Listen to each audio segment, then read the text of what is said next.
কাঁটাতার বসানোর কাজ শুরু হতেই বাংলাদেশের বিজেপির বাধার মুখে বিএসএফ।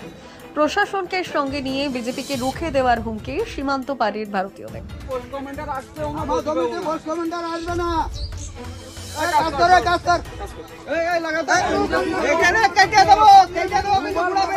বর্ডারে 0 পয়েন্টে দাঁড়িয়েছিলাম, ওখানে মাটি ফেলতে বাধা দিচ্ছিল এবং বলছিল গুলি করে দেবে। আমরা ছিলাম অনেকেই দাঁড়িয়েছিলাম ওখানে, বিএসএফ ছিল না ওখানে, বাধা দিচ্ছে, ওখানে এসে গুলি করার কথা বলছে। ওটা নতুন বর্ডার ফেন্সিং এর কাজ চলছে, তো আমি খবর পাই যে বাংলাদেশের বিডিআররা বাধা দিয়েছে। তো আমি যথারীতি সেখানে উপস্থিত হলাম, দেখলাম ওরা আগ্নেয়াস্ত্র উঁচু করে 5 থেকে 6 জন দাঁড়িয়ে আছে। তো আমাদের বিএসএফ দাঁড়িয়েই ছিল, আমাদের লোকাল যে পাবলিক আছে তারাই রুখে দাঁড়িয়ে অনেক ঝগড়া অশান্তি গন্ডগোল, তারা অনেক অকথ্য ভাষায় গালাগালি দিয়েছে। তো সেই মুহূর্তে বিএসএফ এর কোনো ভূমিকা সেখানে পাইনি। তো এর পরবর্তীকালে যদি এরকমই হয়, কাজটা বন্ধ আছে, 14 তারিখে সম্ভবত ফ্ল্যাগ মিটিং হবে, তারপরে জানাবে বললো। এরপরেও যদি কাজটা বন্ধ থাকে, আমরা লোকাল প্রশাসন বিএসএফ এর নিয়ে আমরা রুখে দাঁড়িয়ে কাজটা আমরা কমপ্লিট করবো, কাঁটাতার আমরা দিয়ে নেব, সে যে কোনো পরিস্থিতি। কারণ দীর্ঘ জমি জটিলতা কাটিয়ে অবশেষে উত্তর 24 পরগনা জেলার বাগদা থানার বয়রা সীমান্তের দীর্ঘ প্রায় 5 কিলোমিটার জায়গায় কাঁটাতার বসানোর কাজ শুরু করেছিল বিএসএফ। বিএসএফ এর পক্ষ থেকে একটা সংস্থাকে এর কাজের বরাদ দেওয়া হয়েছে। কিছুদিন আগে কাঁটাতার বসানোর সেই কাজ শুরু করে ঠিকাদার সংস্থা। যে জমিতে কাঁটাতার বসানো হবে সেই জমিতে মাটি ফেলার কাজ শুরু করা হয়।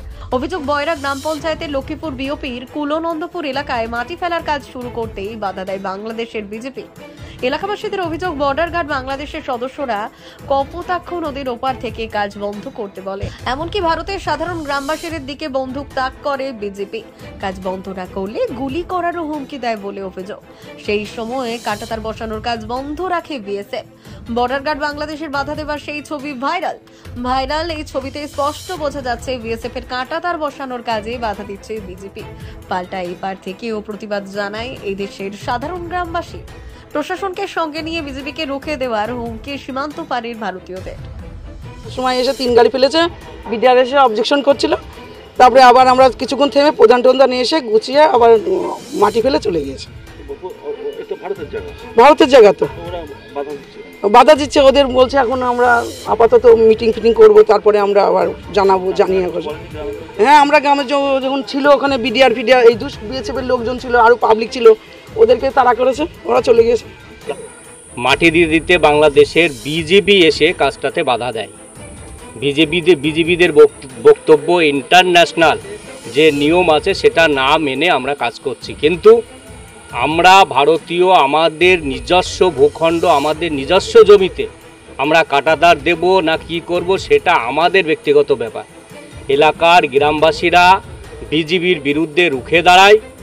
আমরা সমস্ত গ্রামবাসী ভারত সরকার তথা ভারতীয় সেনাবাহিনীর সাথে আছি। আমরা সামনে বুক চিতিয়ে দাঁড়িয়ে থেকে ভারত সরকার এবং সেনাবাহিনীকে সহযোগিতা করে আমরা এই কাঁটাতারের বেড়া কাজ শুরু করব বা কাজ করব। এলাকায় সম্পত্তিটা তো আমাদের, ইন্ডিয়ান সরকার, আমরা তো বাংলাদেশ সম্পত্তি নিচ্ছি না। আমাদের যেটা নিয়ম আছে, হ্যাঁ, কত নোম্যান্স ল্যান্ড যেটা থাকবে তারপরে তো আমরা জমি দিচ্ছি, সেখানে বাংলাদেশ সরকার বাধা দেওয়ার এ তো ধোপে থাকবে না। সূত্রের খবর, বিএসএফ এর পক্ষ থেকে বিজেপির সঙ্গে ফ্ল্যাগ মিটিং করা হবে, তারপর শুরু হতে পারে কাঁটাতার বসানোর কাজ। বাগদা থেকে রাহুল দেবনাথ ও সন্দীপন ঘোষের রিপোর্ট, কাঁটাতার।